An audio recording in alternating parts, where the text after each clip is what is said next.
예, 선교사님 오셔가지고 귀한 말씀 전해주시겠습니다. 예, 통역은 나오셔서 소개해 주십니다. 그리고 통역은 선 다니엘 목사님이 나오십니다.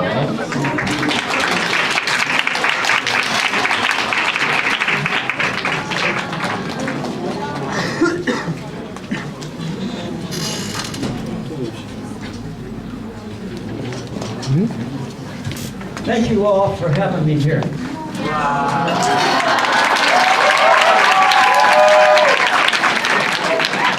I'm really sorry that I'm not smart enough to talk your language. I can only speak English.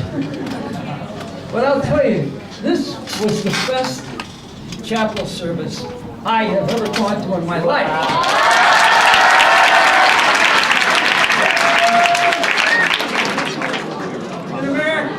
In America, they say, it blew me away. I was blown away.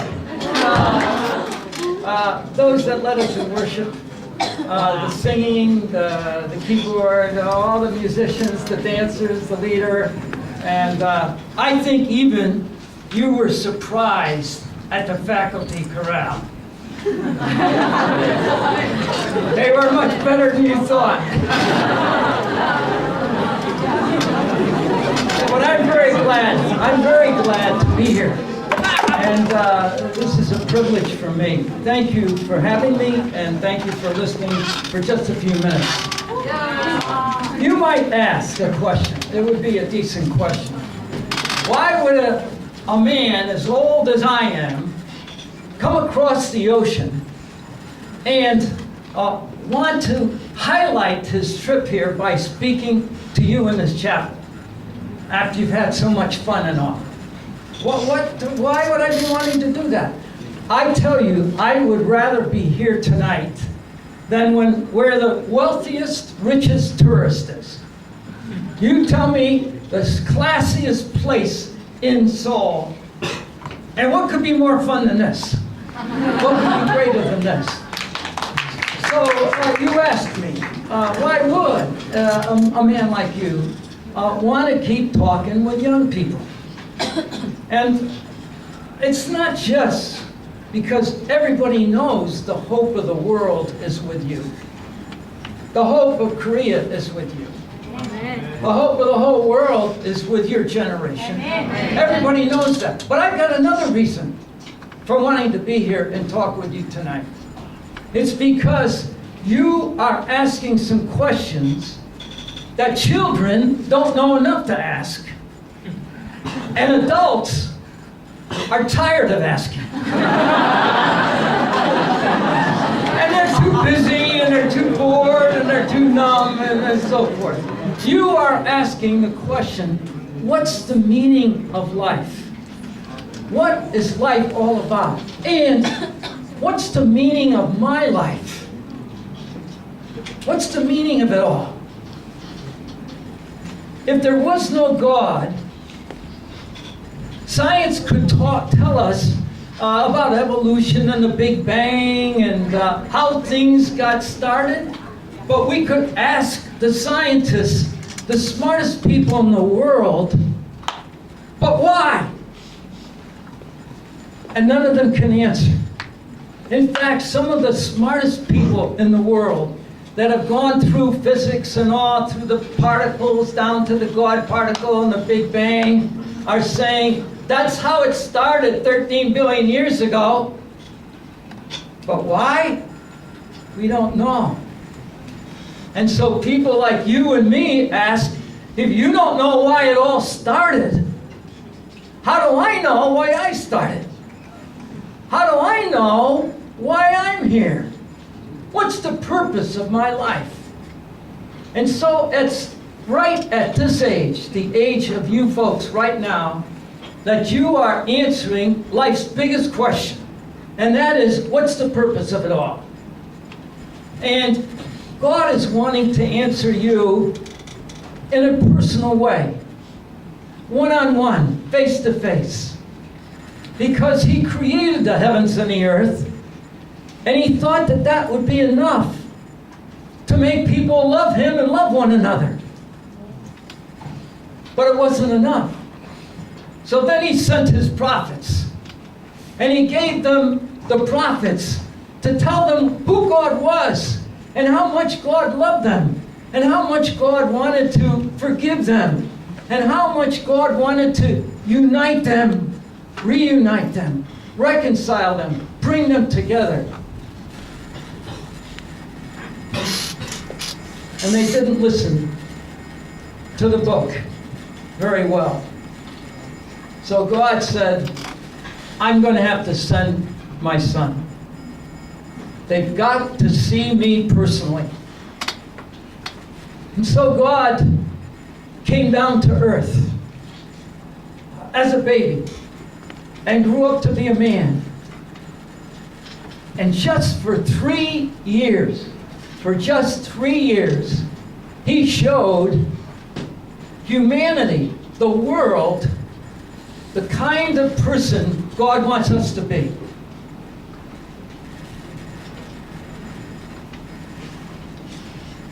He did what you think a perfect person ought to do. He cared about the sick. Where women were pushed down and treated like slaves, he said, I'm going to choose women as well as my disciples to be with me. He honored Mary and Martha in their home, even above Lazarus, their brother. Talked with them. Where he saw slaves, he was kind. Where people put down prostitutes and lepers and those who were marginalized, Jesus said, we ought to care about them. When people are pushed down, we ought to care. When people get hurt, when people are hurting each other, we ought to care. When Jesus saw a blind man, he healed that person and allowed him to see. A lame man, and helped him to walk. People that were down in their life, he brought to life. He gave them the kind of joy that you were expressing when you were singing and going crazy. And he wants you to have that, not just when the band and the musicians are here. He wants you to have that tonight. He wants you to have that when pressures come on you, when things get tough and things get lonely. Jesus knew that he was only here for 3 years. Very short time they were going to reject him. They got jealous of him. They got afraid of him. They got afraid that he'd get them in trouble with the Romans. Politically, it wasn't safe. So they decided to crucify him. So before that happened, Jesus said, I've got to train some people, a future generation. I've got to get a younger generation and I've got to train them. And so he trained them in many ways. And one day, after they had seen him heal the sick, and then feed 5,000 people, and tell them that he was the bread from heaven, one evening he sent his disciples out across the lake in their boat. It was a fisherman's boat. It was a good boat. It was a boat that they had used all their life. It was a boat that could weather the storms in most cases, but it could sink. And he sent them out in that boat while he went up to pray. And they got out in the middle of that lake where the storms come and the waves began to crash against the boat. And even though they knew that lake the way you know Seoul, you know the subway system, you know the school, you know the corridors, you know all the tricks and everything and how to get along. They knew that lake. And Jesus knew that they knew that lake. But he had to prepare them for something bigger in life. And so he sent them out across that lake and the boat couldn't make the other side. The waves were so strong, the wind was so furious that they were stranded. And they, the fishermen, used to that lake were afraid that they were going to go down. And as it just began to get a little bit light, they saw a shadow coming. And pretty soon they realized the shadow was a person. And they thought it was a ghost, and they screamed out. Then all of a sudden, they heard Jesus say, I hope you can hear the voice of Jesus.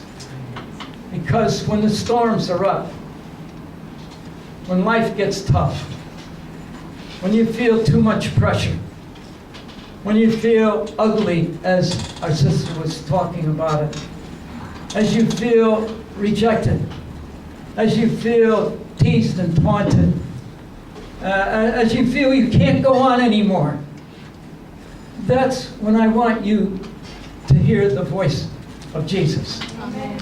And Jesus called out, take courage,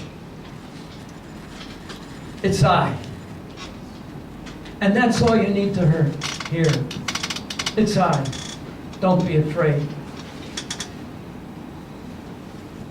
So Peter, I wonder if there's any Peters here. I wonder if there's any people here that feel sometimes you're a little different. I wonder if there's anybody here that says or feels like, I don't quite feel like the worship leaders do. I don't quite feel the love of God. I don't quite feel like loving myself. I don't feel love from other people. I wonder if there's anybody here that says, I've got to have it proved to me. This stuff that you're talking about, that you're singing about, I have to have it proved to me. That's why Jesus came, to be a person who could show himself to others and to you. And so Peter said, I won't believe this unless you tell me to get out of the boat and come to you. Let me walk on the lake like you're walking on it. Peter got out of the boat and he started toward Jesus. But a big wave came. And Peter looked at that wave and he said something that I have said sometimes in my life. I wonder if you have. This is crazy. This is crazy. It's ridiculous. And he started to sink. And all he could say was, Lord, save me. Lord, save me. I wonder tonight how you have built your boat. Your parents have helped you to build a boat of life, right? Your teachers have worked hard to help you build a boat of life. Your friends have helped you to build a boat of life. And you've watched the media and the advertisers, how to be cool, and how to be a cool person, and how to get along, and how to build a boat that will take you through the storms of life. And so now you've got your boat, and you're going along through the lake, and it gets to be pretty rough. And Jesus comes, and he says to you, get out of the boat. Get out of your comfort zone. You can't take your parents here. You can't count on your friends right now. No matter how much the teachers have taught you, it's not going to get you through this storm. And what will you say? When Jesus calls your name and says, if you're going to be able to go through the storms of life, get out of the boat. Get out of your boat of comfort and safety. Get out of the stuff that makes you cool. And for a minute, take the risk of just coming to me and following me. And what will you say? Who knows? the waves and the storms that are ahead of you. Who knows what Korea is going to go through in the next 10, 20, 25 years? Who knows what's going to be asked of you? I hope you have studied the great heroes of Korea, those who gave their life for the independence of Korea. I hope you have studied the saints of Korea, those who have stood for Jesus Christ and God, and have given their lives, even as a young age. That 17-year-old girl who refused to give up the faith and was killed. Jesus had asked her to get out of the boat. So what is Jesus asking you tonight? I wish we could talk personally, but I can't. So I want you to know that you can talk personally to Jesus tonight. And you can tell him what the ways of your life feel like, and what your fears for the future feel like, and what it is that sometimes makes you feel like maybe life isn't even worth living. I hope you know that he wants to listen to you, and that he may ask you something very difficult, crazy. But if you listen to him, if you follow him, you're going to find some friends to be with you, and you're going to weather the storm. I wish I knew what your futures were really like. I wish I knew what you're really thinking right now. I wish I knew what some of your feelings are. I wish I could share that with you and let you know how Jesus has been so good to me and thousands of other young people like you that I've met around the world. God bless you. You're great people, and Jesus wants you to do great things. Get out of the boat and follow me. Thank you.